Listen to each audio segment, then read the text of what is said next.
अहो, बोल बोल करता आपले कांदे लावून आहे 2 महिने पूर्ण झालेले बरं का. म्हणजे 2 महिने कधी झाले ते काही कळलं सुद्धा नाही. आता म्हणलं आता कांदे तर फुगवण्यासाठी काहीतरी करावं लागणार आहे म्हटलं आपल्याला. आता कसं आहे माहिती आहे का, खता पाण्याशिवाय काय नाही बरं का. शेती म्हणजे भांडवल आहे आणि ते ना खर्च केल्याशिवाय काय माल तर काही पिकत नाही.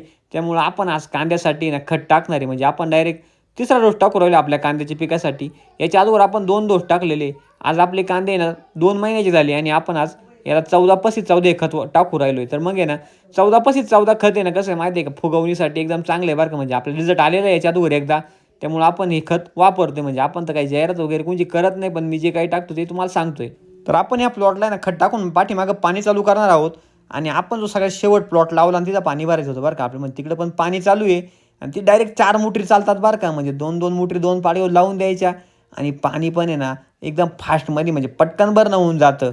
त्या दिवसा लाईट आली ना, भरणं कमी आणि व्होल्टेज जादा हो, कारण त्या डीपीओ आहे ना सारखी फेज जाती का येते काय कळत पण नाही. सारख्या लाईटीचे झटके चालूच राहत्या.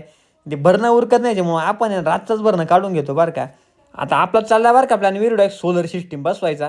तर आपल्या संगमनेर तालुक्यात कोणी जर काही काम करत असेल सोलरचं तर पटकन कॉन्टॅक्ट करा. म्हणजे आपण आहे ना 1-2 सेट घेऊन टाकू डायरेक्ट. म्हणजे 2 मोटरी घेऊन टाकू. म्हणजे पाणी भरायचं टेन्शन मिटेल. म्हणजे दिवसा कधी पण मोटरी चालू करा पाणी